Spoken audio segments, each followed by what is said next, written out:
know Kennedy, John Kennedy, or Paul Kennedy? He from Ruston, but he would always meet up there with Charles Stevens. He died yesterday. People passed away. I had an aunt that passed away last Saturday. I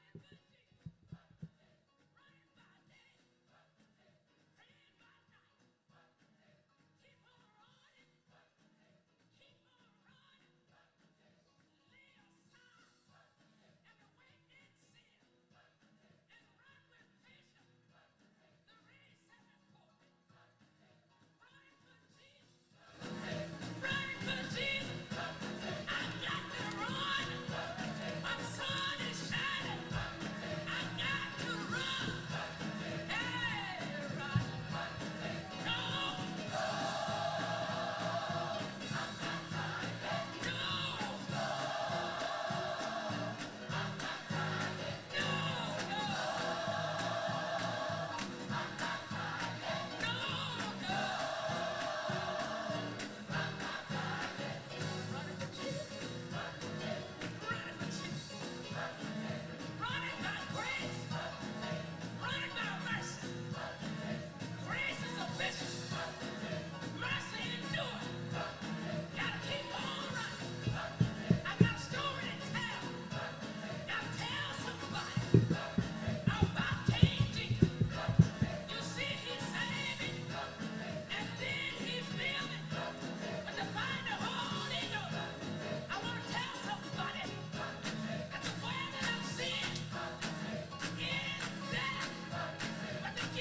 Louisiana troubling statistics.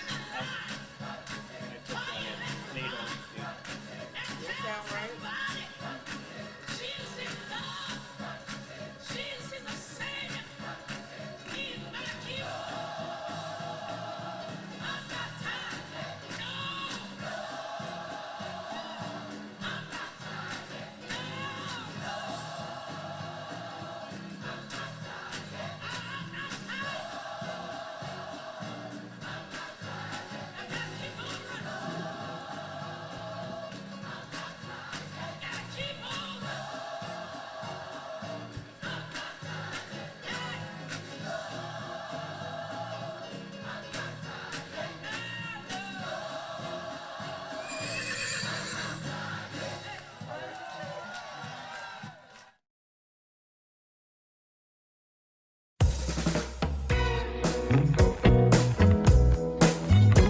The Open Line Radio Show is supported in part by Finders Keepers, the place with your residential hardware needs, small engines, outdoor power equipment, bathroom accessories, electronics, lighting, plumbing, and everything in between. Located in the Southern Development Office Building, at 1006 Surrey Street, Lafayette. Telephone 337-780-8149. That's Finders Keepers.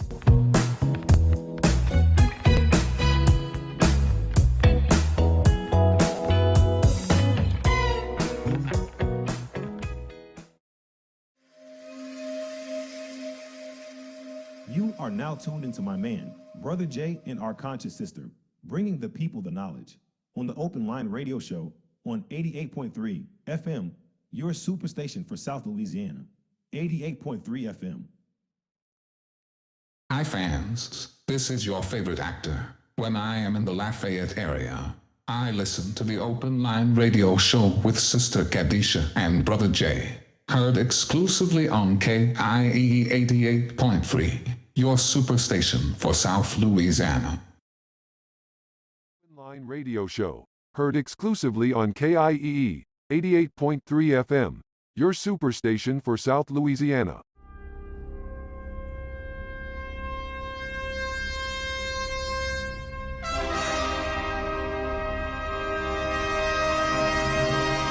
KIEE, the Louisiana Superstation, presents the community's #1 radio talk show, The Open Line. If you have an open mind.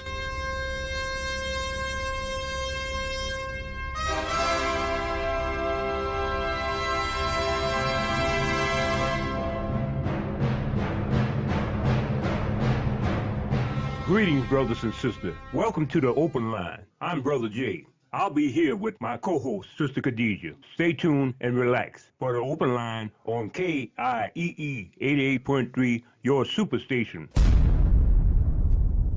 Welcome to the Open Line on KIEE 88.3, your superstation. The views and opinions expressed on this program are those of the hosts, guests, and callers and are not necessarily those of KIEE 88.3 staff or management. Thanks for listening. We are interactive and live. Call us at area code 337-534-0036. That's 337-534-0036. On the Open Line Radio Show on KIEE 88.3 FM, your superstation for South Louisiana.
Hotep Habarigani, assalamu alaikum. You're here with another powerful edition of the Open Line, which our sister Janelle Shagwar started on KJCB for umpteen years, and we want to like stay somewhat in her partial footstep.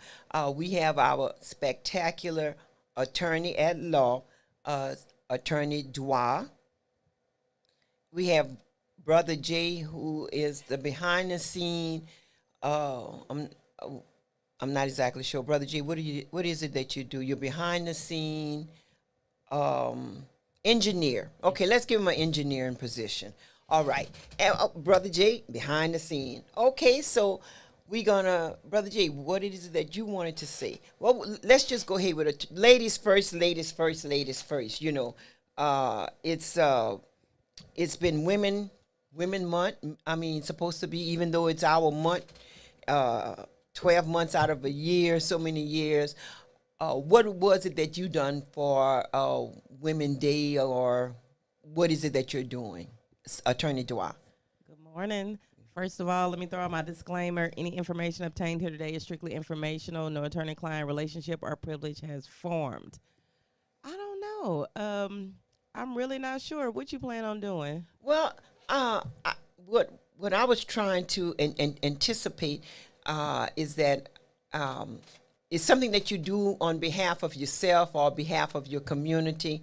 And I was thinking about doing something on behalf of myself.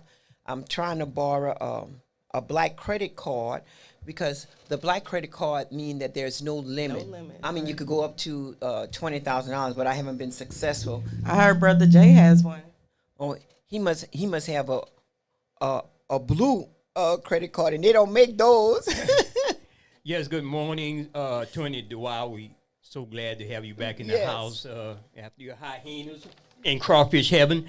And thank God, Sister Khadijah's here today. Sister Khadijah, I'm in the studio. We're going to chop it up today on the Open Line.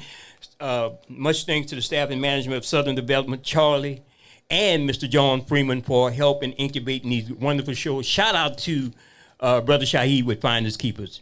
Oh, yes, Finders Keepers, some of the best items around. Mm-hmm. So many things are going on, Attorney Dua, since you've been here. Louisiana had a report about gun violence and stuff. And I want to, later on in the show, we're going to touch on a young man who they were searching for from New Iberia. They found him deceased in St. Martin Parish. I know the family, and hopefully Pastor Hogan from New Iberia being discussing these things that we have to deal with in our community. There's so much violence in the community. And being in the legal profession, Attorney Dwyer, the issue with gun violence is front and center. We know the Biden administration just signed a gun violence bill on yesterday. He was down there in California. We have a call already? Caller, you're on. Okay. You have a question or comment? I have a comment this morning. I want to say to all the beautiful women out there, this is our month. They celebrate us this month, which we should be celebrating every day, because without us, it wouldn't be none of them. Can you say that again? Can you say that again? With that being said, good morning to my sister Khadijah. I want to give you a shout out for being one of the most remarkable women in Lafayette. God bless you, and you have a wonderful Women's Month. Oh, okay. I'm gonna have to find out who you are and everything like that. Thank you so very much, Carla. And so are you. And we standing the test of times. We got to go through things that men could never possibly dream about going through. Put me up, Jay. I'm sorry. No, you did that Happy on, Women's Month. You did that on purpose. They didn't say 24/7. Yeah, Happy Women's Month. Thank you so much. Thank you so much. And to all of the We women just that fed the continuously ego. standing the test of time. We appreciate you all. We appreciate you all. Thank you, my sister. You're welcome. All right. Bye-bye. And triggers. What are some triggers that can really cause people to get out of their character? Some triggers are harsh and everything, but we're gonna try to keep it smooth sailing, giving you the information that you need and you want to hear. We also wanted to mention that out in Iberia Parish, they finally covered that big old mural, that big old picture that they had in the courthouse in New Iberia. They finally covered it. And when I say they finally covered it, if you go down to the main courtroom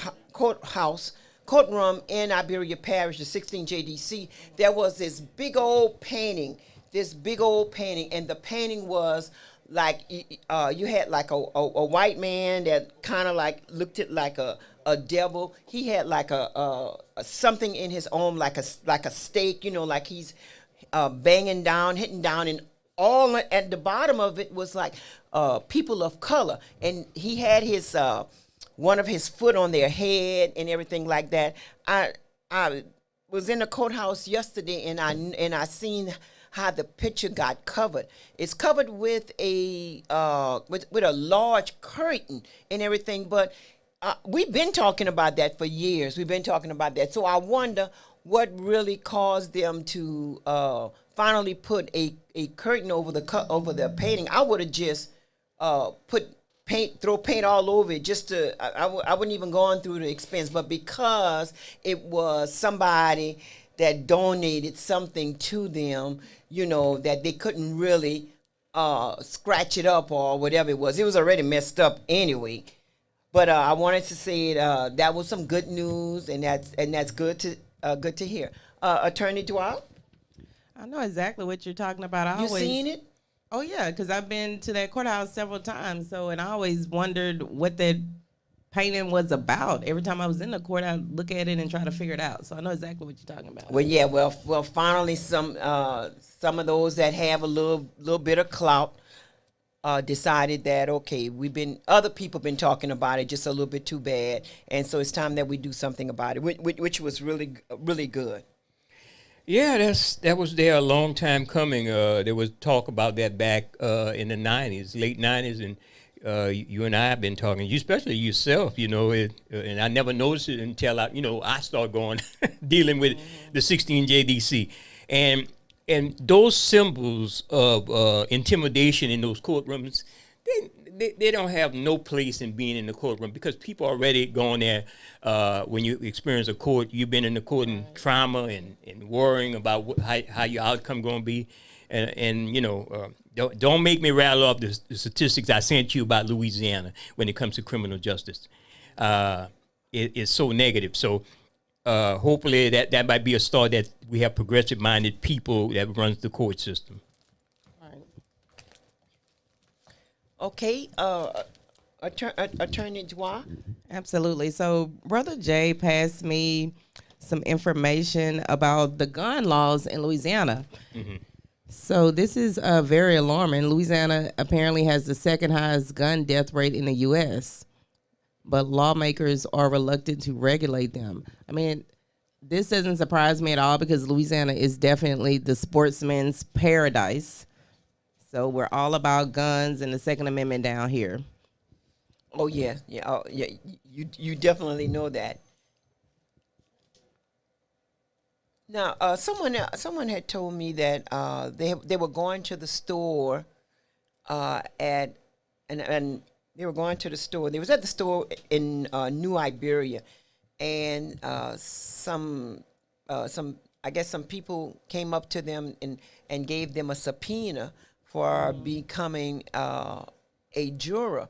And what the lady that called me, and she said, "How you?" Yes, she said, "How can you just give somebody a subpoena to be a grand jury? I mean, to be on the jury, to report for jury duty."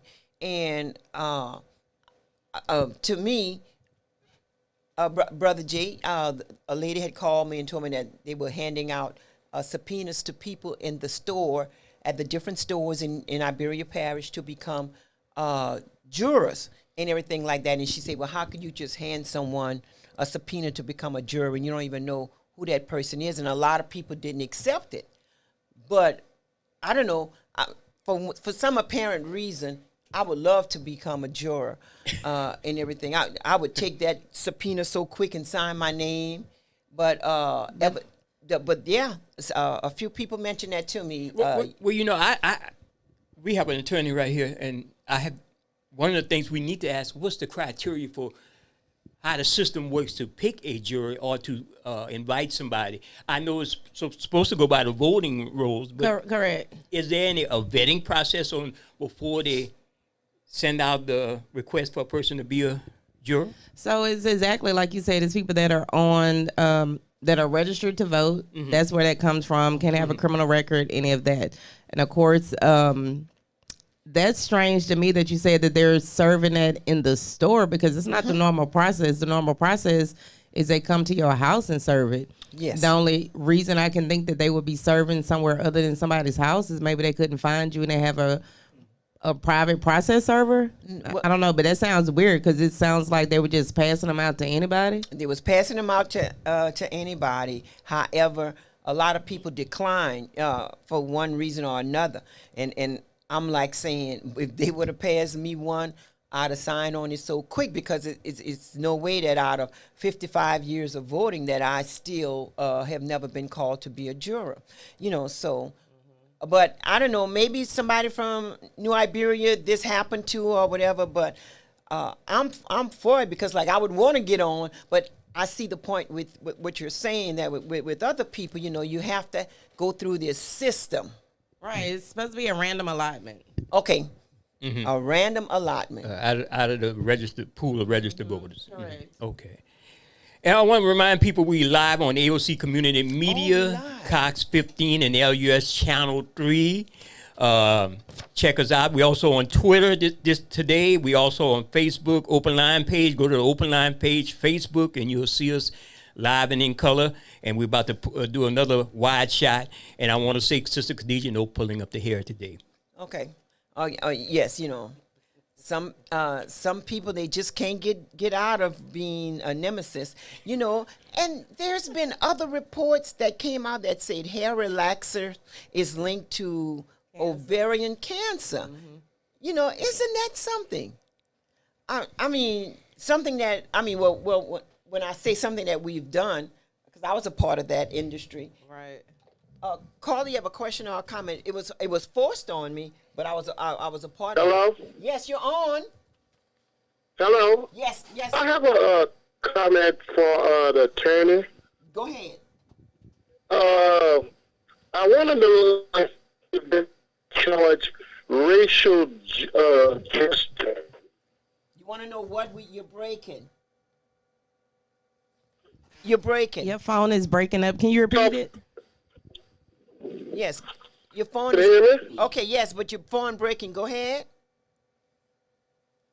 Yes, the police officer came by me Saturday and what is racial gesture? Justice. No, he's like you say, racial gesture. Justice.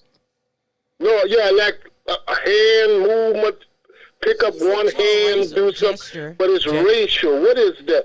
Because I went to the sheriff department in Liberia and they told me they were surprised to hear that. Yeah. Okay. I'm not. What officer? What jurisdiction came? City police or sheriff? The parish. Parish of Iberia or Lafayette? Yes, the parish of Iberia. Okay. I'm not sure. They were saying that you were making a racial gesture. Yes.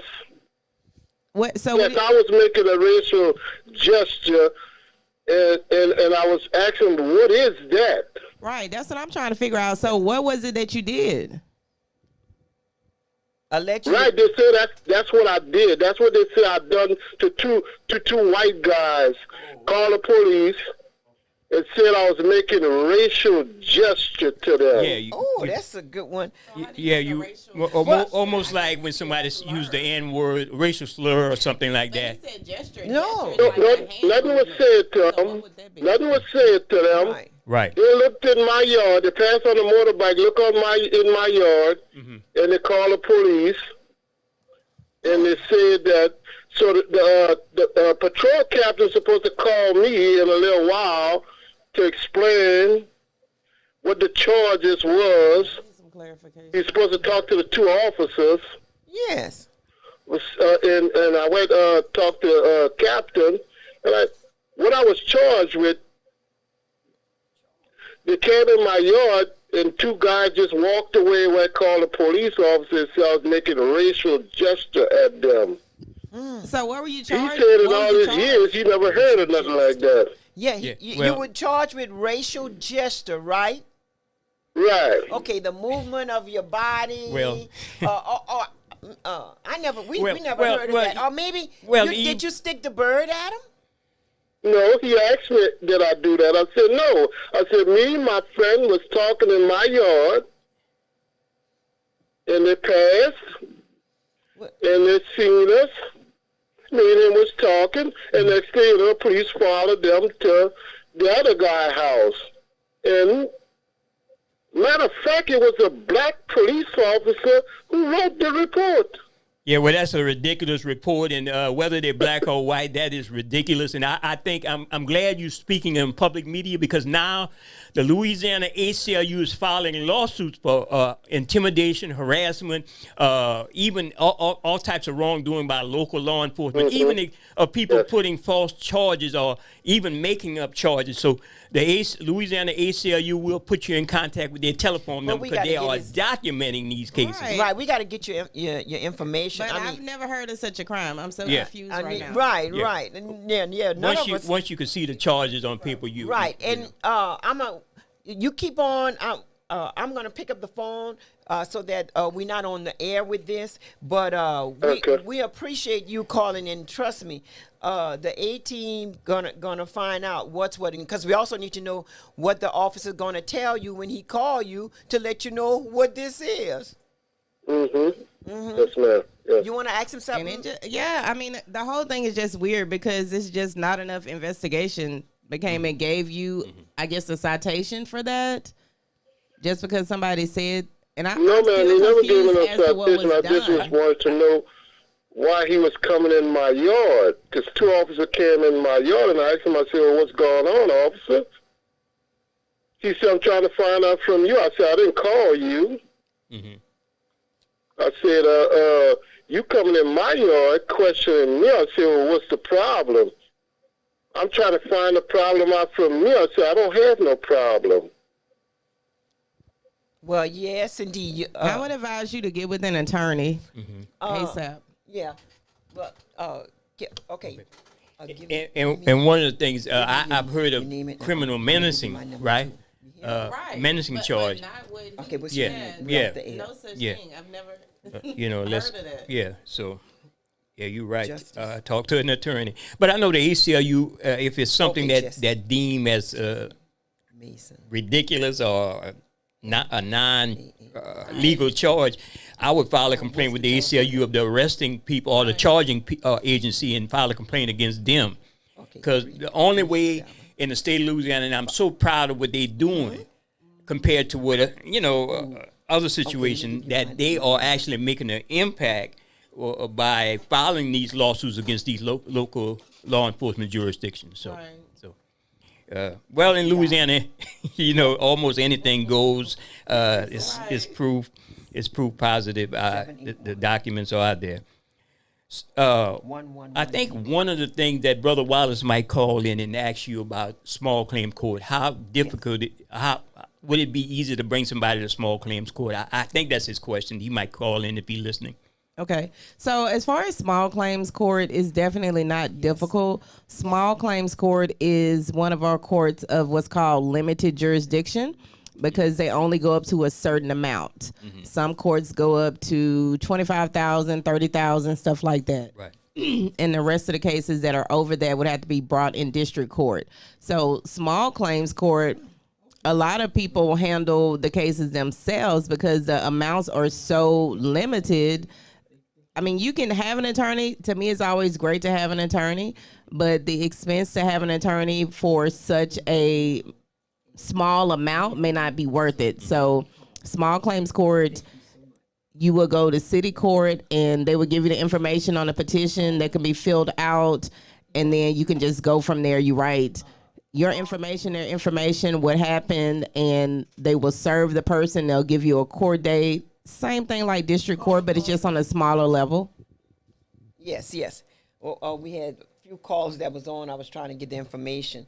But yes, that is a good one. We definitely need to find that out. Yeah. And then that troubles me. Stuff like that needs to stop. Well, we in Louisiana. It's our birth state. It's our the state. Carly, you have a question or comment? You're on. Yes. Good morning, Sister Khadijah. Go ahead, Brother Dwight. And good morning, Brother Jay. Good morning. Morning.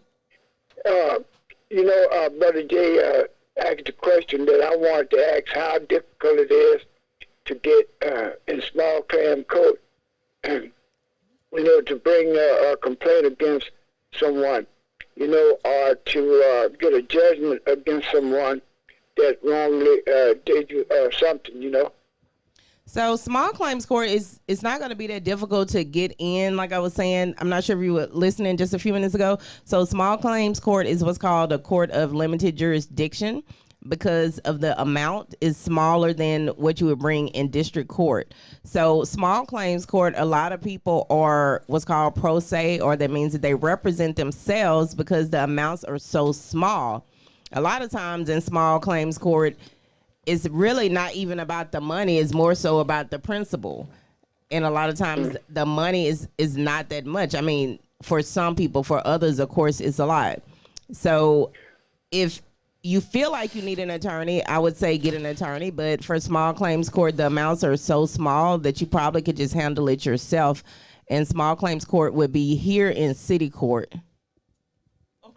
Right there in city court. Where do you start off at? Where do you get the paperwork to start off to go to small claim court? So it's here in city court. You would go in the courthouse. Once you go through the metal detector, it's going to be to the right. You're going to go to the clerk's office, and that's civil. So it's going to be downstairs on the first floor. So you can just sign in, and then one of the clerks will call you, and you can tell them what you're trying to do, and they can give you the information to get you started. Okay. because I ain't never went to small claim court before, and that's why I'm trying to find out what it takes to get there. Not much at all. And another thing too, in district court, depending on what you file, and some of the filing fees are really high. So some stuff could be like $500. In small claims court, it's not going to be as high. So maybe like $100, maybe a couple $100. It's not going to be as much as district court. It don't go by the amount that you're actually seeking if you're having a judgment, want to seek a judgment against someone. No, it's like they have a list of sliding. Right. So if you filing this type of petition, this is going to be the amount. If you filing this is the amount. If you're doing an expungement, this is the amount.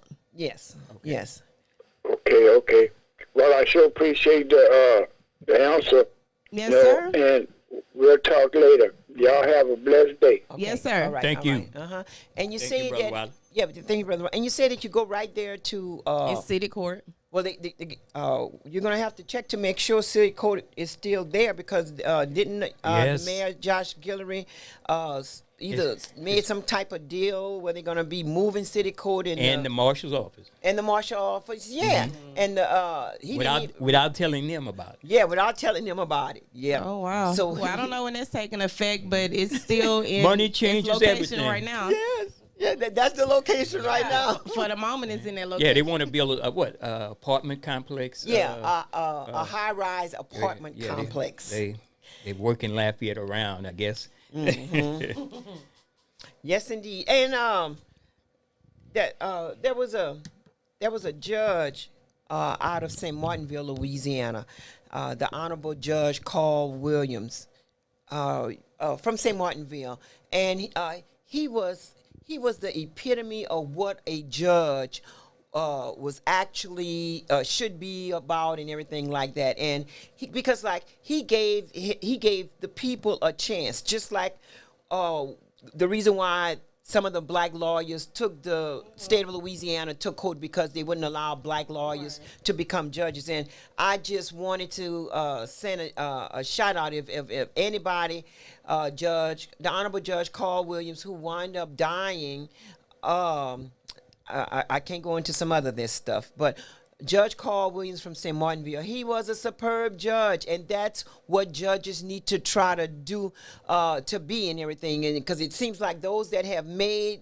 that have became judges, they wasn't even there to wanted to sign a petition when it was being taken to the courts for black lawyers to become judges. So I just wanted to, Judge Carl Williams just came up on my mind. Well, he sounds wonderful. I definitely didn't know him, but I love a good judge that follows the law, and you know. And it's some discrepancies against his death, because he driving on a road where he lived at for like the past 25 years and lose control. Lose control. Caller, you have a question or a comment? You're on. Yes, for Attorney Dwyer, I heard you say earlier that this injustice that the cop be making up charges have to stop. The only way this stop is that we, the people, especially the black people, have to get on the black caucuses, the politicians, and everybody that we vote to make changes. We got to hold these people accountable. We cannot be these people friends and not go and make them do what they say they were going to do for the people to change. We send some chickens to a dog fight, and a lot of our black judges, black lawyers are selling us out just like the white people are doing. And we got to understand, a lot of these laws they are creating is now because a lot of white people are starting to be incriminated by the law, so they're trying to change the law. So anything they can make upon black people who don't know their rights as a citizens, they're going to do it. And that caller that called in and say these cops made up some charges of racial gestures, this is called reverse racism. And listen, we don't get the black officers who trying to fit in with the white officers to discriminate against their own people, because I know in my neighborhood, a lot of these black officers, they'll turn their head on you when they're passing, because they're being trained how to disrespect the black people in the poor section of town. Even the black people who have money and got credentials, they disrespect them. But it's up to the people, the black people, to get on their council members, to get on their black judges, and to get on every black lawyer who try to charge them the price of a white lawyer for simple cases. This doesn't make sense, and we got to get on all these people until we get the respect that we deserve. And I don't know if y'all heard about Mississippi trying to change the laws because now the black people are in more of the districts. They don't want the black people to be judging the white people, so now they're trying to create new laws to protect the white people from going to the black judges and black lawyers section. This is happening all over now. It goes to show you that the laws were really created to stop the progress of black people, to keep us in bondage, to keep us not thinking that we are citizens. So that's all I have to tell y'all. And keep talking about these things because it's not going to change if we don't say nothing and be quiet. Thank you. Thank you. Now, when Mr. Kevin mentioned those expensive lawyers, this one lady had called me and told me about Bustani. I mean, about this guy, about this lawyer and stuff like that. And when you have that type of lawyer, it was a crime that was done against her daughters. And when you have that type of lawyers, how could you afford a lawyer like that when in actuality, their daughter was guilty of the crime in which she was convicted of? So that in itself is something serious. Brother G? Yes. Carla brought up the point about Jackson, Mississippi, and Mac actually is so devastating, and this is a sign of things to come because you've got Republicans who want to, or conservatives want to change things in majority-led black cities. In Jackson, Mississippi, because they're dissatisfied with the leadership, and I would say the Republican legislative body, they want to make a separate law for white folks in Jackson, Mississippi, and have a separate court jurisdiction with and their own police force.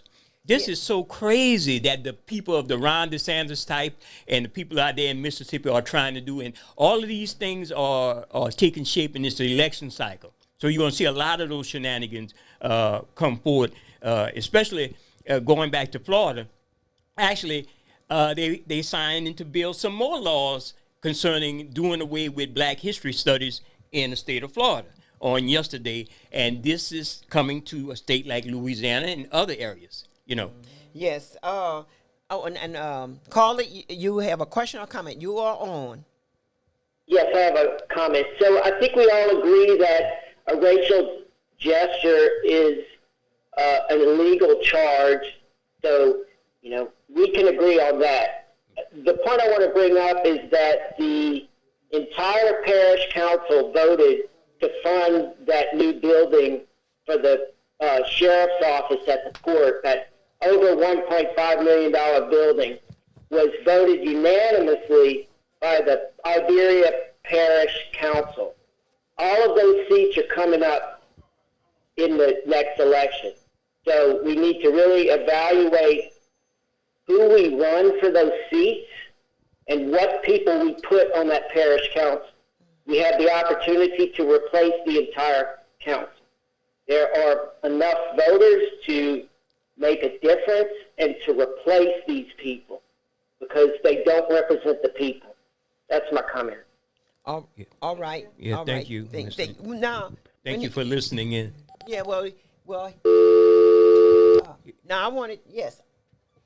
I wanted to say that yes, and you see you have senior high in New Iberia. They spent $2 million for an artificial turf. Now there's another school that's right there on Hopkins that they're getting ready to want to move that school. Anderson? Hopkins Street Elementary and Anderson was combined, I think. Right. And it's a nice new school. They just They just refurbished a couple of years ago. Yeah, and so now they want to get rid of it. I mean, and they could do that because it's taxpayers' money. It's not coming. It's not coming out of their Yeah, pocket. we're gonna confirm if that's the school. I wanted to find because just like that school right there off on Saint Antoine, they claim we need to get rid of that school. It's a hazard for the kids and everything, being right next to the railroad track. And then the sheriff come right back and purchase that school for $1, and this is where their big time monies is located. I mean, if you want to prosper illegally, you got to be in the system. You got to be in the government. Carl, you have a question or comment? Yes, I got a comment. I want to thank the good white person for reminding that what happens next year for the end of this year for election, which is Larry Richard running for parish president, who was the major contributor of paying $1.5 million for a building that's not worth $500,000. But yet still, we must understand what's going on. Jay, you mentioned about the election coming up about the Republicans and the Democrats out of Mississippi. It's not about a party anymore. It's about white versus black, poor versus rich. And we got to stop using this political title because a lot of the Democrats in Mississippi voted for that. A lot of the Democrats in Florida voted for these rules and regulations. So it's not about politics. It's about black and white. And we got to stop with this Democratic and this Republican party and stop calling ourselves the left and them the right. It's really the white wing always want to keep in control. And until we understand what politics mean and what our rights mean, because it's being violated, our 14th Amendment, due process of the laws. If we don't know these things, we're going to be spending a lot more money. We're going to be getting back into re-enslavement by the system that we think helping the people. It's for the corporation. Politics does not help the people. It helps the corporation get control over the people. 9, 8. Thank you. The black people would go to the school board meetings right down on Hopkins Street because, number one, you're moving it two miles down the street. And it'll cost $15 million to build a new school plus some change. Meanwhile, you can take half of that money and invest in the community to get them out of poverty, and you will see the crime drop down dramatically. But we got to talk about those things. Yeah. And we got to also be at those meetings because they're in the clear when they say, well, we had an open meeting, it was in the newspaper, and this is what we came up with, this is what happened. You got to participate in those meetings. You've got to participate in those meetings. And I want to thank that caller for his one opinion, but when you're making reference to who's doing what, you have to identify what party is doing what. It would be very asinine of me not to mention who's doing what to who. I don't understand when callers try to tell you what to talk about, but they want to, like they're hosting the show. Really? Well, I tell you one thing. I know this much is that taxpayers' monies is always being misused, abused, all in the wrong area. It's no way that we should be having to build another school off on Hopkins Street or just like when they moved that other school off on St. Antoine, because it was disturbance to the children, but yet the sheriff come right back and purchase it for $1. We got to be in these rooms. It's like there was a councilman that didn't know that they were going to be moving this facility to his district. It's like it's always the meeting before the meeting. So then now you know. And even though he's against it, the majority rule. How can you win when the majority always rule? Carly, you have a quick question or a comment? Yeah, quick question. Leroy, you got to stop getting in your feeling because it's not about you when I say Democratic or Republican. I say we got to stop following what people tell us. It's about people. Well, don't address the callers. Address the callers. Don't address me. You're trying to tell me how to do a talk show, but you have a talk show on Thursday. Do your talk show on Thursday. Okay. He's not on air anyway. He's not on air. Okay. He's continually want to tell me how to do the show. Do your show on Thursday. We'd be all right with that, brother.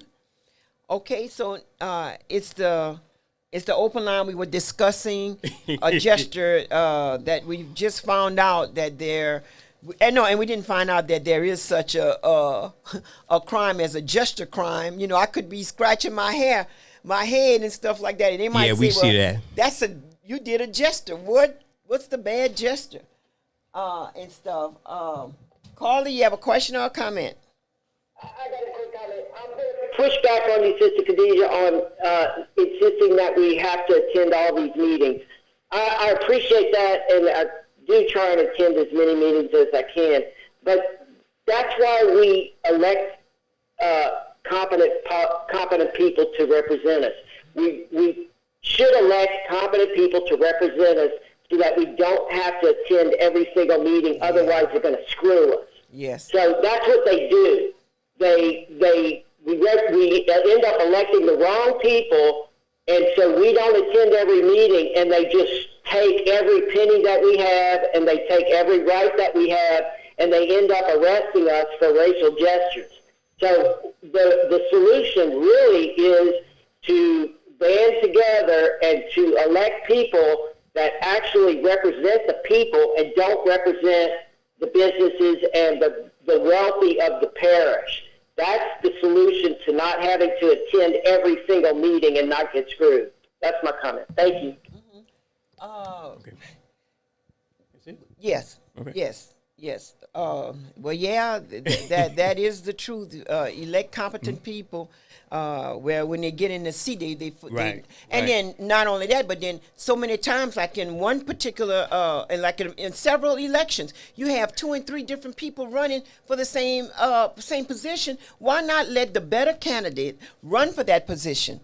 Why not let the better candidate run for that position? Well, you all know who the better candidate is. That has to be hashed out by the people who are supporting these candidates. You know, they would have to come to an agreement that it would be better for one not to run against somebody. But everybody got their own individual thoughts. Just like we have callers who have their own individual thoughts, they want to tell the candidates what to do or the host what to do. Well, I know for a fact, and I actually can't say what I actually can't say. Well, no, it. You can't.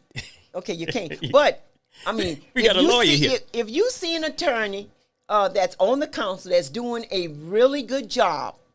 It's no need for you to come out and say, well, I'm going to run against that's attorney. It's the ones that's not doing a good job that you need to focus in on. Well, that has to be agreement amongst the people who are going to support, you know.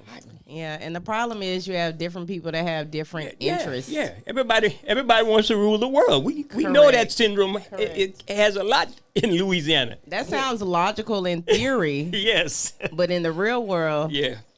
People just go off the rails. Yeah, I want to be the boss today. Give me that mic. Exactly. Yeah, and I forgot to say, I wanted to mention happy birthday to Tanya Faye Hill. Happy birthday to Tanya Faye Hill. We all call her Nitra or Tanitra and stuff like that, but happy birthday, and you're looking as beautiful as you ever have. And I know that first husband of yours, I know. Oh, there she I know. He regrets. Husband? Yes, indeed. So happy birthday, Tanya Faye Hill. We got a lawyer. You are looking good. It's a compliment. I want you to check over that because you know they got people who go irate callers could call in and say, "What you say about the first husband? That's me." Well, yeah, the first husband know who he is, and we done told him about himself. Do not do that. That's all. That's all good in family and everything. So we have to always, like when it comes down to child support. We continuously let people know that, you know, that even though you say that it's your baby and you believe it's your baby, it doesn't matter. You thinking you're in a monogamous relationship, Attorney Dwyer, what is it that they should do? Consult Dana, DNA test. I like always. As soon as the baby is born. Well, actually, I learned something a couple of weeks ago. They have these new DNA tests that you can do while the woman is still pregnant, but they're not invasive. So that might be a suggestion. That must be pretty expensive. Mm-hmm. I'm not sure about the cost, but it sounds good. It sounds good because you won't, be interfering with any floods or anything like that while the woman is pregnant. So, I wonder how that test is done.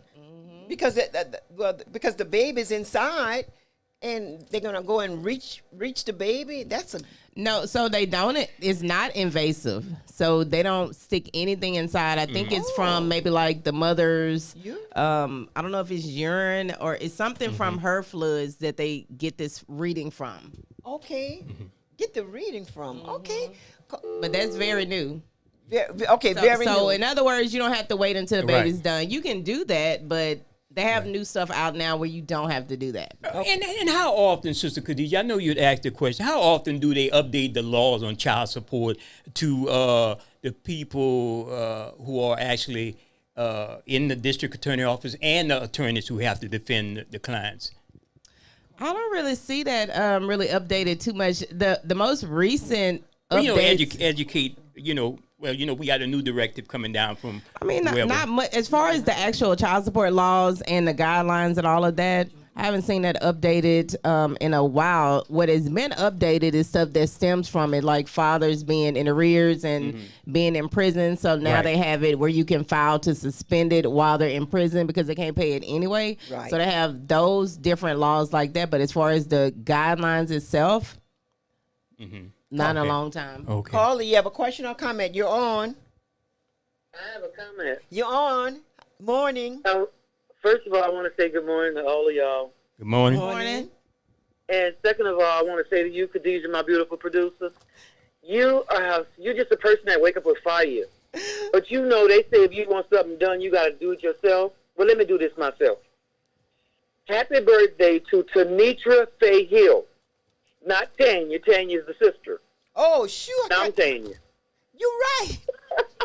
You're right. I'm trying to text you and tell you. Okay, that's the like. Why you keep on saying Tanya? Tanya's the sister. Right, you're right.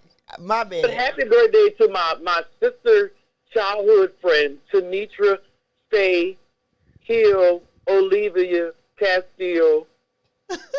You was talking about my brother-in-law. Oh, okay. Oh, Lord.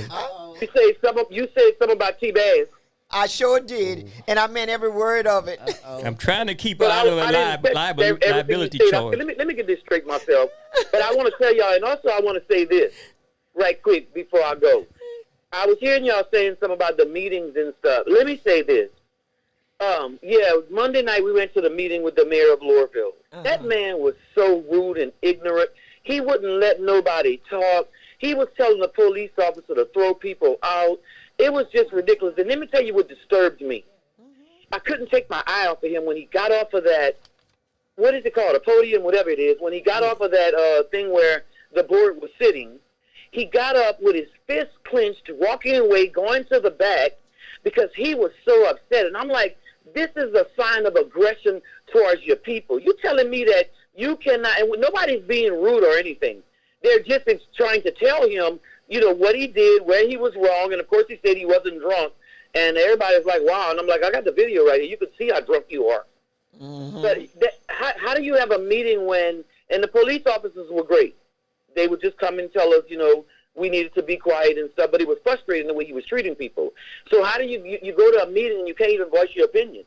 Well, it's not supposed to be like that, but I'm gonna say it this way: Lurville is a small town, and y'all could vote him out. But I hate to cut you off, but let me say this part. That's exactly what I was saying. We need to vote him out. I looked towards somebody that was on my right and just threw his name in there. But when I said we need to vote him out, it was we don't have enough black people and this and that, and I'm like, well, we don't have enough mind frame to say that we can get him out if that's the way y'all gonna think. We already know they don't have enough white folks. You don't know how many white folks want him out too. Give them a chance to vote. But it was I just walked away. Okay. I'm like, let me walk away because it's gonna turn into an argument. That's why I don't really care for politics. Yeah. But that's what was said. And then they said when I turned to my right and saw that person and just threw their name in there. Because they're popular, in the city of Lorville, wherever. It was said that, them white folks not going to put him in there. Well, I said with this small mind mentality, mind frame that y'all have, they're not going to put him in because nobody's thinking about even trying to help him out. So I really wanted to say the part about getting Tanitra's birthday right. Yeah. But I had to say that, it was on my mind.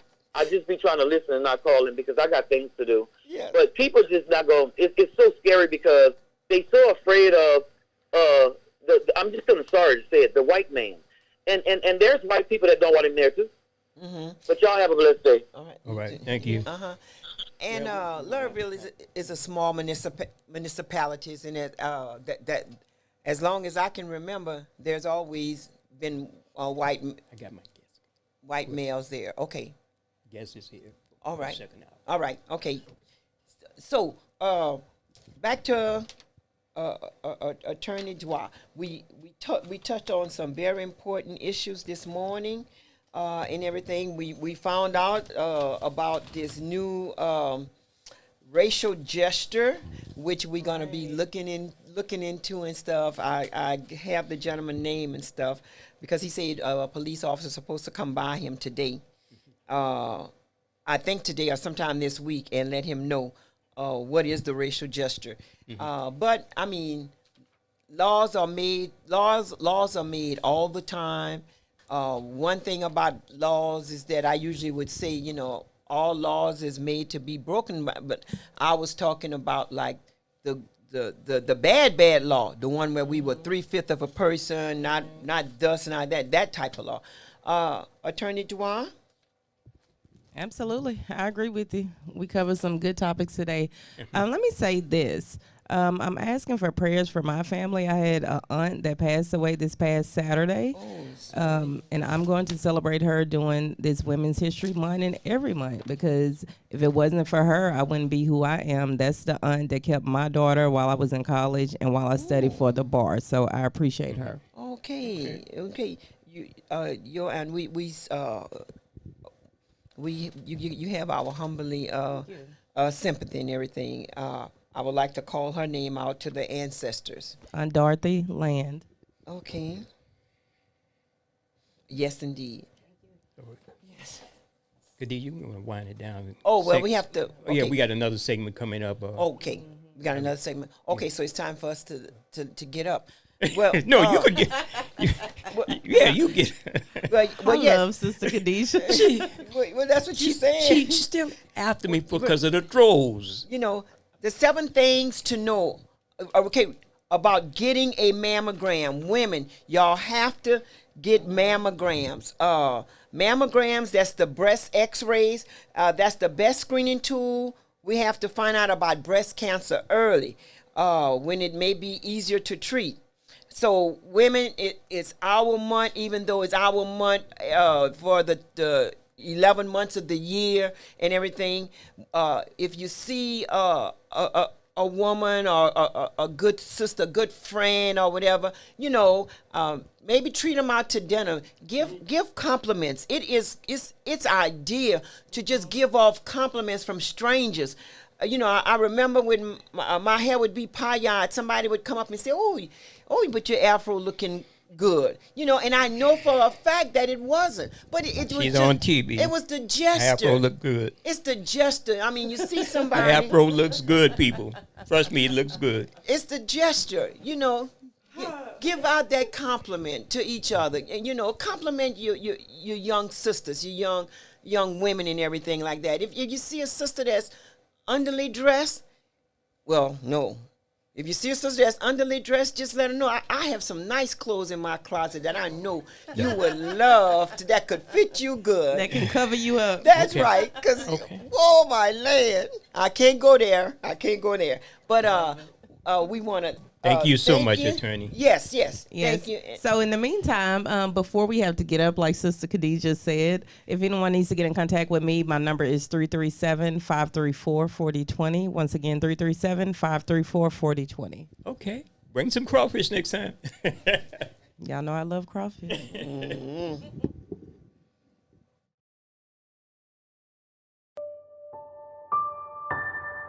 Hi, my name is Amari. I just wanted to say a few words about gun violence in Louisiana. I am just 9 years old. Last month, I lost my big brother who had just turned 15. He was at a party when someone started a fight. Someone came back and started shooting. My brother was shot. He later died, at the hospital. Our family was devastated. My mom still cries about it. I am telling my short story, so that anyone listening will understand and help spread the message of Stop the gun violence in Louisiana. Please stop.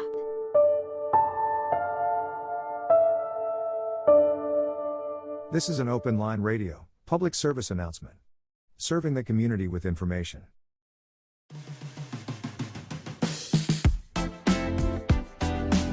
Listen up. You can now listen to select Open Line Radio Show episodes on the Anchor Podcast Network. Just go to anchor.fm/Open Line Radio. That's anchor.fm/Open Line Radio. Listen to select edited shows from these radio broadcasts. The Open Line Radio is always in service to the community.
back to the open line here on KIEE 88.3 FM, your superstation for South Louisiana. I have my own mic turned down.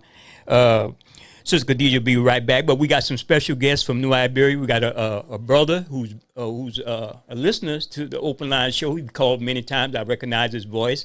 And on the recommendation of Councilman Dee Dee Reed, another good sister, she said, call Mr. Hogan, and he got some things to talk about. And I want to applaud him for the work he's doing in the city of New Iberia. You want to introduce yourself and tell us what you and your organization want to do, and pass the mic around. Apostle Felton Hogan from the city of New Iberia. Along with me is my evangelist, Evangelist Chantel Charles, also my assistant Pastor Patrick Hogan. Here also, we do plenty of initiatives in the city of New Iberia, and not just in New Iberia, in the whole Southwest Louisiana. Our last initiative was on Saturday. We're searching for a young man by the name of Devontae Jamal Kolar. He's been missing for like 20 days since February 23rd. So the family called me, and I got together, got a search party, and we went to looking. Amen. And that was on Saturday, just passed. We had the drones out. We had ATVs, horses, and foot boots on the ground, looking through the fields. What's the cover between 6 and 8 miles out range in the city of New Iberia? So the bad news is that they found him, but the bad news that he was deceased, right? He was deceased in St. Monville on Perry Road. They found him the same day we did the search. Yeah, they found him. Yeah. Is it a suspected foul play? According, I seen a press release. I just people who in the know might know a little bit more. Okay. When they found him, they told us not to say nothing right now because they know. But we kind of figured it was him because that search party, I think, pulled him out. Right. That's what I think. But we so glad that at least the family got closure. We wanted to find him alive, but at least the family can get closure. Well, my deepest condolences go out to the Kolar family, Miss Breva Kolar. That's right. And her family here at the Open Line. We do care about these things that happen in the community. And I know you care because you're trying to head off some of these things that's going on, these outcomes, negative outcomes. And it's better, people got all kind of ideas of what to do and how to do it. But, it's better to do something than nothing. That's right. Especially with my organization, we have 3 organizations that I oversee. First one is called MASK, and MASK is Mothers Against Senseless Killings. Another one is SWAG, with Pastor Pat is the president. Saved with Amazing Grace, and now the last one is Change. The changes within you, and we do pre-adventure work, try to prevent the killings that's been happening, to prevent the shooting, the violence that's happening in our cities. We do that to stop it, because I do a lot of visuals. Me and ourselves and Evangelist Donovan Davis, good friend of mine. Shout out to Donovan. Yeah, we do a lot of visuals, and I said God spoke to me and said, let's try to do something to stop the visuals. And our first gun buyback, we picked up 25 guns in New Iberia, and I said, wow, that's a blessing. Yeah. 25 lives saved. So we go out to that. Next one was in Jeanerette, and then Abbeville. Next one's gonna be in Franklin. Also with MASK, we have a suicide march coming up in the city of Jeanerette. Suicide prevention. That's gonna be on May 20th. You familiar with Pastor Wilfred Johnson? I want to give him a shout out. Yeah, Pastor Wilfred Johnson. Sister Khadijah work with Black Voters Matter. Yeah, Black Voters Matter, Pastor Wilfred. New Chapter Push. New Chapter Push. That's right. And that's a great organization. They help. As a matter of fact, I talked to Pastor Wilfred on last night. We keep in contact with each other. Okay. I believe he's the president of Chamber of Commerce, Generate now. Yeah. Yes, sir. You got a question, Sister Khadijah? Yes. It's always the organizations are fantastic and everything. I know even in our little small community, we've had a lot of suicide, and they showed no signs, but yet there is no signs. You know, when it comes down to depression or being bullied and everything like that, there's no sign. And so you say that the suicide March. It's a March, and that's May 20th. May 20th in Generate. May 20th. Okay, where at in Generate? We're gonna start marching from the city hall on down to the pavilion. Then we're gonna have, after that we're gonna have a service. We're gonna have a full service, looking for voices of victims to come out. I don't know if you knew was an 11-year-old kid that's committed suicide in the city of Iberia for being bullied. And so we have to do something, some mental thing, something that goes on in the mind. Yeah. So when he completed suicide, we say that we got to do something in that field too. So there's always room to work. So if anybody want to be a part of it, Mayor Carol Bourgeois and Generate, man, he's jumped on board with it. He said, let's go with it. He loved it. So that's what we're going to do. Yeah. And so mass mothers against senseless killings. That should be a renowned all over the world acronym, organization, because that's what's been going on. That's right. And so since we're talking to the one that's actually concerned, we're talking to the men and women that really do care. What is some of the support system that you all are seeing that's happening when it come down to senseless killings? Mainly right now, we do it ourselves. By the grace of God, we do all the footwork, we do all the groundwork, and we just try to push it out there. So if there's any people that want to come on board, they're welcome to come aboard and help us out. We're always looking for help and support, because all killings is senseless to me. So that's one. And Lady Trina, Pastor Pat's wife, she is the president of that organization. She couldn't be here today, but if you want to, you can reach out to her, Trina Sam Hogan, on her Facebook page. You can reach out to her. Apostle Hogan, let me ask you this, and I want to dive deep into it. We have all these killings in the city of New Iberia, in my hometown. And the thing I worry about, Sister Khadijah, is finding closure with identifying those people who are actually perpetrating these crimes. And I don't know if the local law enforcement jurisdiction is forthcoming in giving us the accurate account on who was arrested or who was found to be, because a lot of murders went unsolved. So you got potential people who've killed before, we've killed again. Right. So I wonder why law enforcement is not putting out, I do my research.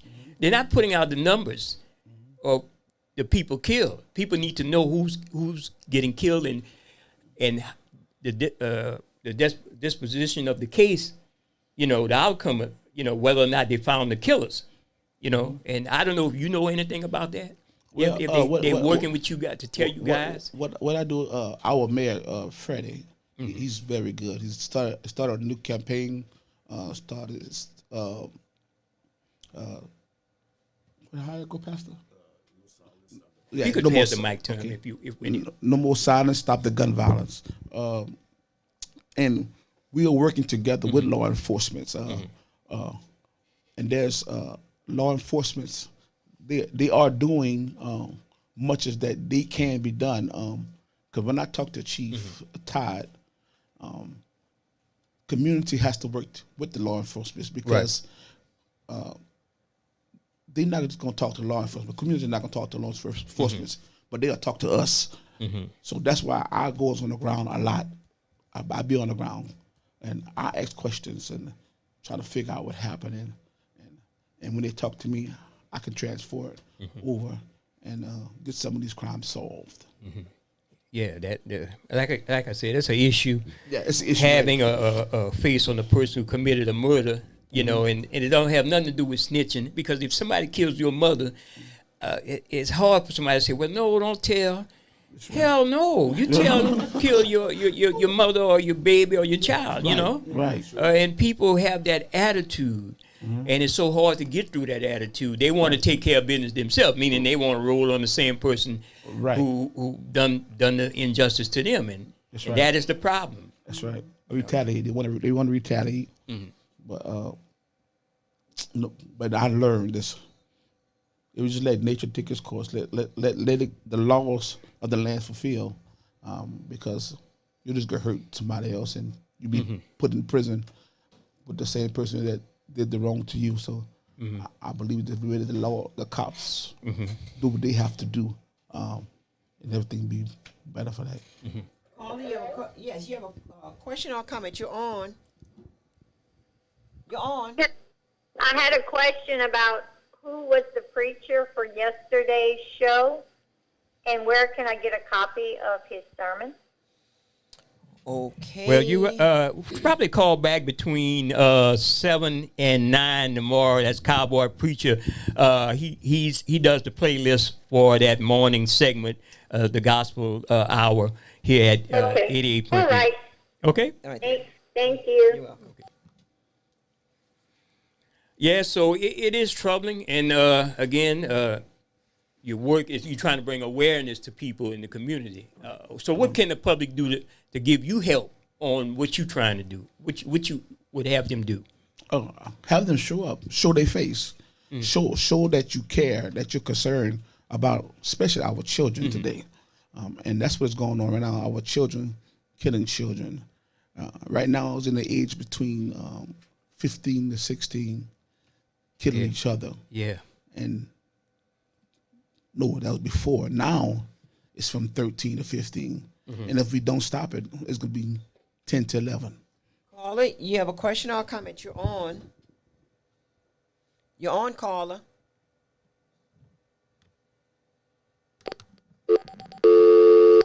Caller, you have a question or a comment? Hi, good morning. I have a comment. You're on. I am from New Iberia, Louisiana, and I totally agree about the gun violence, as well as the community speaking up. I don't understand why they don't want to talk. To me, if you get scared, you're going to talk so that you can get these criminals off the streets. I, too, lost a child in Liberia in 2019 due to gun violence. Sorry to hear that, ma'am. Now, my child's killer was caught because the community talked. He was caught the same night. The same day, same night that this happened.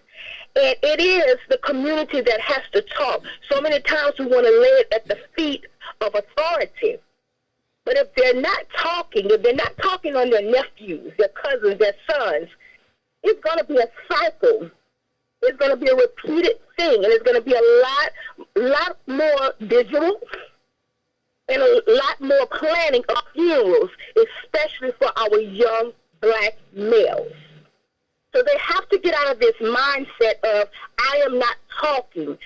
The community know what's going on. They know because they're talking amongst one another, but they will not tell the proper authorities so that they can go and pick up these young men.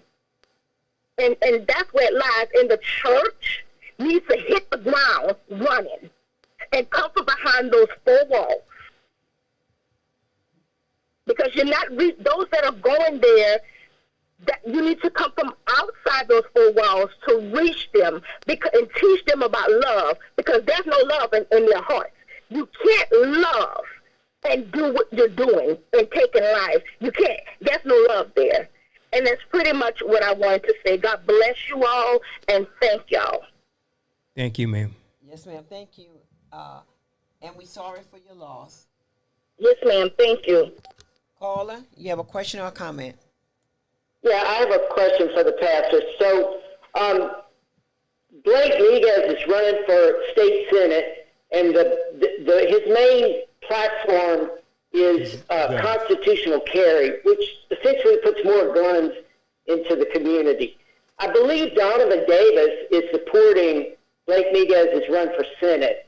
And my question to the pastor is, are you going to suggest to your congregation that they vote for Blake Miguez?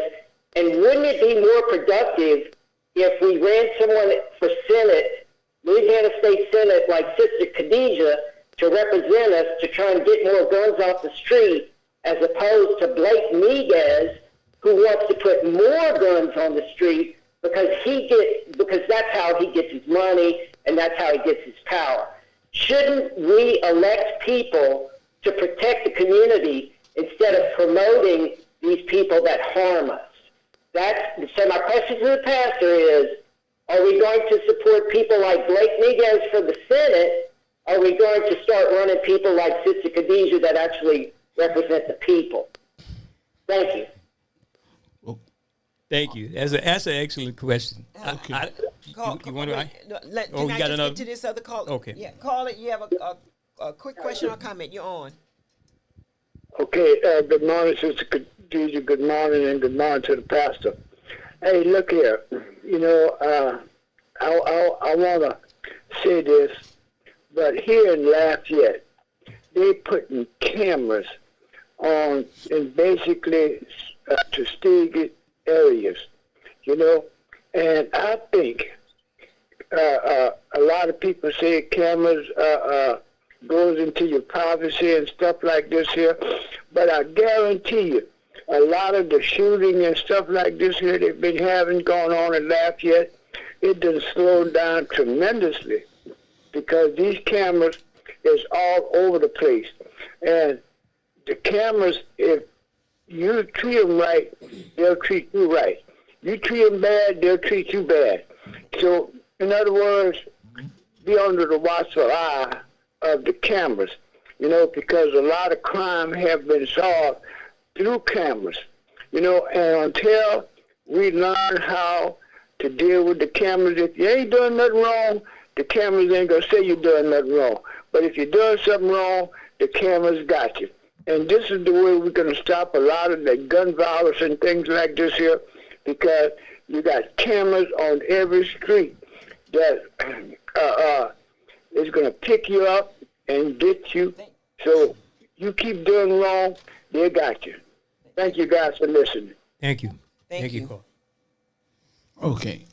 To answer the sister question, that's one thing that I don't do at our church is to do politics. Mm-hmm. That's something we don't do. But I'm all with any ones that come with me to get the guns off the street. Mm-hmm. That's what we do. Mm-hmm. That's our job. Mad swag, right, and change. Mm-hmm. Getting the illegal guns off the street because with the gun buyback program, it works anonymously. You be anonymous, and you have any gun that's illegal. That's the ones we want to get and get the ones out of the children's hands. Because there are so many troubled youth. So my answer to your question is politics that we don't do. Okay. But anything that concerning helping get the guns off the street, we all for it. Okay. And I like to address the caller who making reference to Representative Blake Miguez. Well, he's exactly right. I agree with him. Blake Miguez is one of those DeSantis type, and that's my opinion. And do the research. The issue with Louisiana, I got a paper right here from the Louisiana Illuminator, the New York Times article about Louisiana ranked second in the country with gun violence. Now, if you call yourself running for an office and you're supporting issues that are hurting the community, having guns in everybody's household, it's not solving the problem, it's making it worse. well then you technically have to be against that person. So that's my opinion about Blake Miguez. He's a right-wing conservative who's out of the same mold of Ron DeSantis, who want to do away with black history and everything else. So we in order to solve a problem, we got to hit it from all ways. So I say, use your election power, your voting power, vote those people out of office, and you might have less of a, you might have more of a chance of mitigating those things that happen on the street with guns in everybody's gumbo pot. That's just my opinion. Yeah, right. So I want to address him. Okay. Thank you so much, Pastor, for hearing me out on that. Now the fees for the type of weapons, it goes like the type of weapons they have out today. That is some high tech machine operation. That is no way that our young men and women are able to get that unless they stole it, because they can't get a license for it. Right. Now the type of weapons at the buyback is that like say if someone have a 22, if that still exists, compared to it, is the price the same amount for the different type of weapons as for, because a 22 going just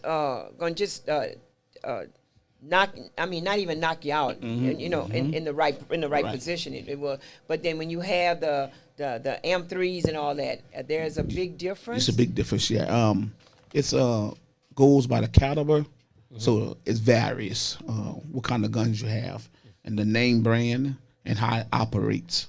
It's all varies with what you get. But remember, government not funding this. It's coming out of our pocket. Yeah, it's coming out of our pocket. Oh, okay. Okay. And so we go by what our budget is for that gun buyback for that city. And we also ask the cities, so we go to church in each city, and we try to get at least $100, $50 to $100 from each church to get the church involved. So they are sponsor a gun. Let me ask you this: if someone come with what you call I think you're familiar with a ghost gun, a gun that's manufactured. Matter of fact, you get the plans off of Amazon. I'm not saying nothing that's a secret. Everybody knows that, and you could basically build you a gun, a real destructive weapon, off of the plans off the internet. So if somebody comes to you with one of those type of gun, would you buy that too? Well, if the gun is illegal, or it's how can I put it, in a child's hand or something, we'll buy it, because we're not a gun reform place. No, we just talking the illegal guns and getting the guns out of the children's hands. That's the one we want. The ones that's not supposed to be on the street. That's the ones we'll buy. So where somebody have a gun like that, the most we'll go up to $400. $400 on a gun like that. Okay. Yeah. Okay. So when you get the weapon and when you get the gun, you just destroy it completely. What about if it was involved in other crimes? You don't get no type of identification or anything to keep the anonymous. Okay. When you turn the gun in, it's anonymous. It's anonymous. Okay. No name, no blame. You ain't gotta sign nothing. Okay. Call it. You have a question or a comment? Comment and a question more. You're on. Yes, the gun buyback is good for them, and I understand that very well. But my question is, when you buy a gun, you call it gun buyback, all right? And if the gun is stolen, I understand they call the person and man anonymous. So you give them $100, and they stole the gun anyway. It ain't cost them nothing to steal it. You give them $100, let's say for a 22 or 38, and they turn around and go buy 357 Magna. Is that helping the situation? What did you say they're gonna do? Okay, you buy a gun buyback. Right. You give them $100 for a 38. All right. Okay. They stole a 30 anyway, but you give them $100. You're buying the gun back for $100, 38. You give them $100. They turn around and go buy a 357. Then what? Is that helping the situation or 9mm? Oh, that's the question. You understood? Yeah. Okay, sir. Thank you for your question. But that question there is, when we buy that 38 back, we know that 38 there will not harm another family. We know that much. So we take that gun there and destroy it. If they go buy another one, I can't stop them. But I know that 38 will not hurt another family. And that's what the gun buyback is all about. Yeah, and again, I agree with you. Better to do something than nothing. Right. Until we have a combination of different ideas on how to mitigate this gun violence thing. And one, I emphasize, do it at the voting booth, or doing it by grabbing somebody young or somebody who's going down that bad road and talking to them. Because, you know, we hear a lot of adults talk about the kids having all that anger. But the kids, where the kids getting all that anger from if they're sitting next to an adult who got a lot of anger in them? That's right. So we got a lot of adults with anger and mental problems themselves, but they want to just put it all on those kids, and they angry all the time, 365. Right. You know? Right. And we first did it, we got criticized so much. But my thing is, we have to start somewhere. You got to have a starting point somewhere. Yeah, and talking to people like I talked to you, ideas, you know, like we talking to the guy was sharing about the gun problem in Louisiana with Blake Miguez. Right. The thing is, we could all come together to agree that gun violence is a problem or not. That's right. And I can tell you, listen, we didn't did the marches. You did that already. You didn't had the prayer. But the scripture says this: faith without works is dead. So you got to have some works behind your prayer. You got to do something. You just can't sit there and don't do nothing. And this is the starting another point. T-shirt, another candlelight visual. It's and the news channel is over there catching the grieving mother. Which is become a thing with them. News media operations are exploiting this for other reasons, not because they really care. That's my opinion. They're doing it because that's a lead story to sell commercials. We got to recognize these things. We got to say, look, this is ridiculous that a mother has to be on TV every week with crying about a child getting killed, and you don't see other communities doing that. Hello? Yes, ma'am. You have a question or a comment? Your own. No. Sister Khadijah, I don't want to go on the air. I wanted to ask you. Okay, wait. We can take you up here. Okay. All right.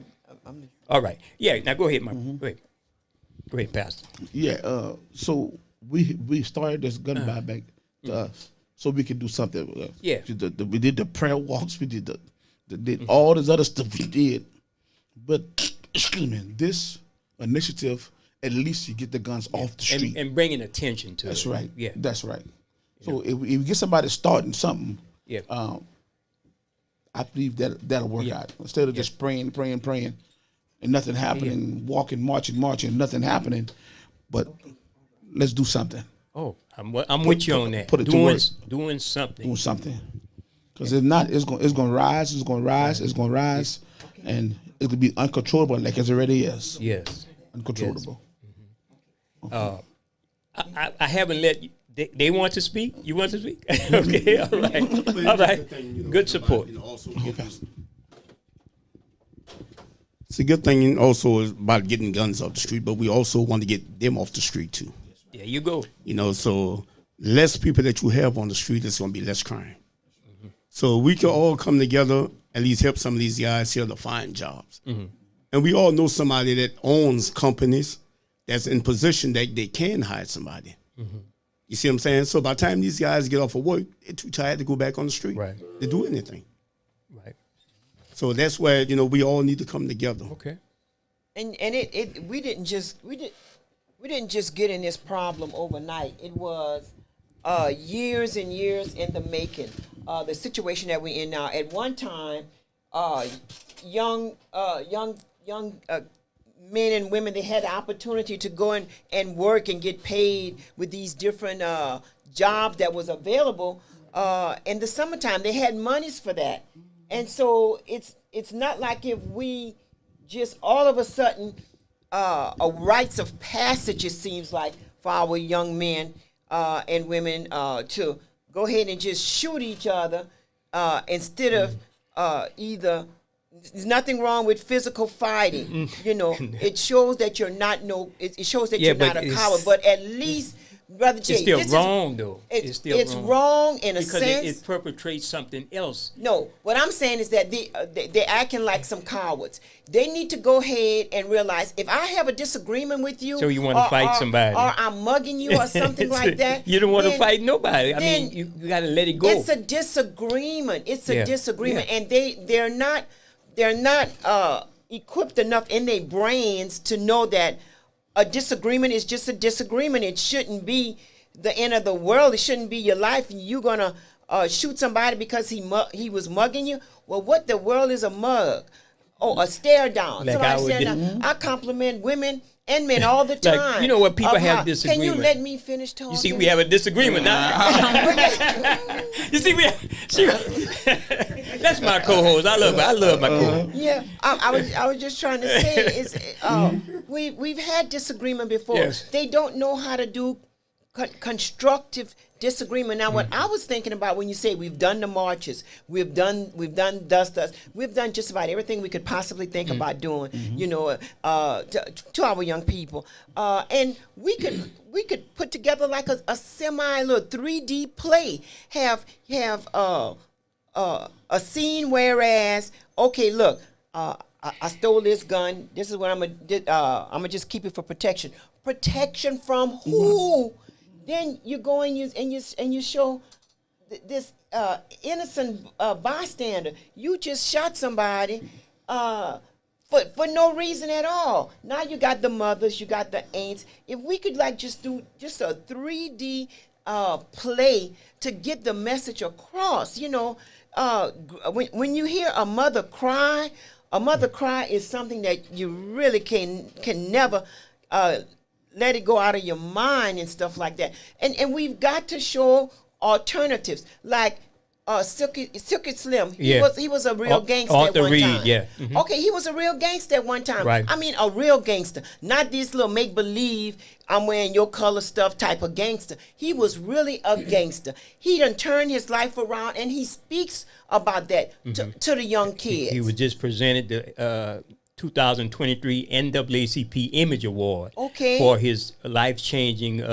situation that he went over the years. You know, right? Not, and he's a close associate of attorney Ben Crump. Carly, you have a question or a comment? You're on. Come here. You're on. I'm gonna ask you something. Everybody have their own opinion of what we could take to get the guns off the street, and I think everybody calling in with different ideas. And you ask my own personal opinion. All of it works. I'm open up to anything that you bring to the table to stop the violence. There's no one wrong answer. Okay? Hello? Yes, we got you. We got you. Let me say there's no wrong answer. Okay. Everybody got different opinion whether they're gonna stop the violence, the gun violence, stuff like that. But like I said, there's no wrong answer. Whatever somebody suggests, I say let's try it all. Whatever it takes, that work. Attention is something will work. So one cannot outsmart the other when it comes down to some gun violence. Help stop the violence. Whatever they suggest, let's do it all. Let's work. Something gotta work. Something gotta give. Okay? That's all I have to say. Okay. Thank you, Carl. All right, thank you. Wow. See, we certainly have some disagreement and agreement. And agreement. You know what I can say about what I say about that is if everybody have an opinion, have something to think about, let's come to the table with it. Yeah. And figure out how to do it. Okay. Bring your idea, and we're gonna put it together, and it's gonna work some kind of way just by coming together. Yeah. And just by the sound of your voice today, people hearing you, you know, if somebody might have an idea to interject with you, you know. That's right. They can call me, and we can sit to the table and we can figure out something. A little help better than no help. That's right. Yes, caller, you have a question or comment? You're on. Yes, good morning. I'm calling from New Iberia. Good morning. You know, I always think about we doing the marching, we doing the praying. But what's, because we still got so much shooting in New Iberia and a lot of young kids. So what are we doing with the marching, and nothing is being changed? What could we do about that? That's what I don't understand that. Yes, we praying. We, like you said earlier, the cameras is out there. You're seeing the young mothers. I really think it starts from the home, because you got young mothers on the street, young mothers having children, and there's no structure, I think, in the home. I mean, that's my opinion. That's where it's coming from. Yes. So can you have something to say about, about the praying and the marching, and nothing is being changed? What could we do about that? What would be one of your answers, ma'am? I don't know. I don't know what to do about it. I wouldn't even have it for it. Okay. I don't know. Yes. Yes, ma'am. Thank you so much. Thank you anyway. Okay. so much. All right. Bye-bye. All right. Caller, you're on. Hey, you need to turn down your radio. Yes, you need to turn down your radio. Okay, you're on, caller. Hello? Yes, we hear you. You're on. Okay, I'm on the phone of this mic. Anyway, to answer the lady's question, what can we do about it? I would say continue in prayer, continue fighting, continue to do what we're doing. What I would say is continue to do it. And all these people, the PhD, that's standing back not doing nothing, PhD, please help, damn it. Get out there and do something. Yes, sir. Thank you. Yes. Short to the point. Yeah, Louisiana has some negative numbers. Just Google the Newsweek article about Louisiana overall ranking 50th in every conceivable category that you could think of. And that tells you a lot. So this election cycle, you got to ask yourself, who's at fault for Louisiana being last in almost everything that we should be, having a positive? You got to ask yourself, is it the politician, is it the people, or is it a combination of both? So when you talk to a politician, ask him about why Louisiana is last. A caller, you have a brief. Okay, well, we just about having to wrap it up because we're getting ready to go into the other segment. Yes, sir. With Brother Herbert, hot reggae. Sir, you're on. Well, evidently something is wrong with your phone because I didn't click you about 3 times. But we're having a disagreement. Yes, indeed, we're having a disagreement. Mm-hmm. Yeah. In closing, and I'm trying to get him because he seems so persistent. Okay, caller, are you there? Yes, I'm here. Okay. Okay, it's not the same one. You have a question or comment? Go ahead. Well, I have a question. For these rallies or these walks, I would like to know, who are you guys reaching out to when it comes to these marches? Who are you reaching out to? I guess, in a sense, are you reaching out to the family members that have lost? Are those the ones that's on the front lines of your marches? We'll reach out to anyone that can come out and support. It takes a unity to raise a child, a community to raise a village to raise a child. So we're looking for the communities to come out. So we reach out to everyone before we do any marches, before we do anything. We put boots on the ground like 2-3 months before the event. So we try to get the whole city to be involved in the program, in the event. You heard it, ma'am? Ma'am, you heard? I can hear you now. I couldn't hear what he was saying. Okay, what we do, it takes a village to raise a child. So we get the whole community of voices of victims, everybody that can and willing to come out. It's not just a particular person. It's trying to get everybody that can come out to be with us on the grounds. Yes, ma'am. Well, we wind up losing that caller. Evidently, you're driving, and it's a lot of feedback that's coming out. But the lines have stayed lit. It's a powerful program, and just go ahead and we're gonna have to do it again. Tell us something. Do it again and organize something, from the beginning. Yeah. Well, tell us how to get in contact with you, how to support you, my brother. Okay, you can call me at 337-541-3422. The church address is 916 Center Street, New Iberia, Holy Ghost Field, the Full Gospel Church, right on the corner of Center and Dale Street. So that is my contact information, or you can get me through Facebook. Email is Holy Ghost Field, Full Gospel Church, Full Gospel CHU at yahoo.com. Caller, you have a brief question or statement. You're on. Gun violence, to me, all this gun violence really started when they decided to start shutting everything down. Where it was things that was open for the growing up, 24. They have things and they start pulling all kind of stuff from the kids. Yes, ma'am. This is where this gun violence started. Just like for breaking in the house. This is where all this started from. They just started pulling everything away. And when you say they start to reopen everything, I feel to believe this, it would stop. It would actually stop. And when you the kids back, give the kids back their playground, their real playground. Okay, now I'm following you. You know, look at New Iberia. We had skate ring, all that. Now they got to go all the way to Lafayette. Yeah, that's. And some gun violence, I agree with some of the people that say it starts at home. Yeah, when you got parents pulling guns out on each other, or they see their parents pulling guns out quick to go for somebody. Yes, the kids, they see this, so they doing it. Because really and all, if you look at it, it's our youngsters that's dying. And we have innocent people getting caught. Yes, ma'am. You know, and I tell a lot of youngsters, I was brought up old school. My father used to go hunting. He took all of us hunting with him. Me and my mother, we went for hunting. I know if I have to shoot, when I shoot, whatever object I'm shooting at, I'm catching it.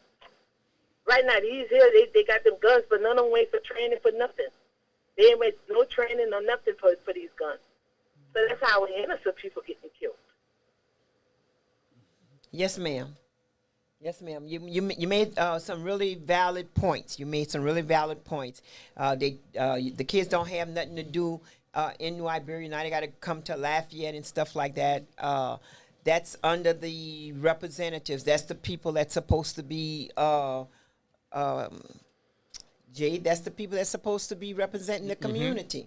Our councilman, our parish council. And I look at the thing is, like one lady saying with all this praying, I went to one of them that got killed. And I'm looking at a mother. She's there, she with it. But I'm looking at her. Weeks before that, I have a testimony with that. Weeks before that, my kids got into something. This woman had nerve to call. No guns was pulled out this. She called her own child out. And he was the one to pull out the gun.